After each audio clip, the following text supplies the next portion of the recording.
Hello, here's the concluded part of the plot account of Native Son by Richard Wright. Having killed his girlfriend, Bessie, that is, Bigger Thomas, he's left on doing things in order to cover up his further crimes. And then word went out that it was Bigger Thomas that actually killed Mary Doubting and other crimes that he has committed.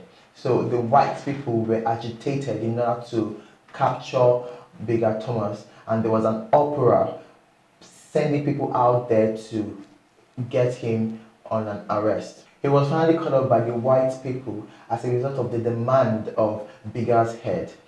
Bigger was arrested, but he was unable to say anything. He actually chose to be silent after all the interrogations and all the pestering for him to reveal what he did. He chose to keep silent. He was captured, and then Jan, who he wanted to place the blame on, actually came. Jan, remember, Jan is the boyfriend of Mary Doubting. Jan came and rescues him by employing a dear friend of his who is a lawyer to defend Bigger Thomas. And then Jan helped him through the whole process and everything, but to no avail. It was distributive justice in the cause.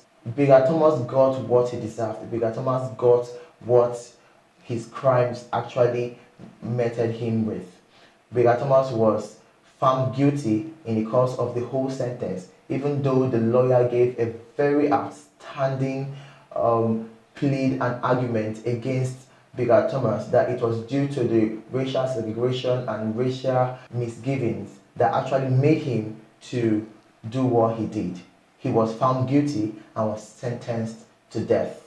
Behind all this were the black people just like his mom and the pastors and the reverends in society. They were all disappointed with Bigger Thomas, but they couldn't avert the fate that was calling and drawing near Bigger Thomas. So that's pretty much the plot account of Native Son.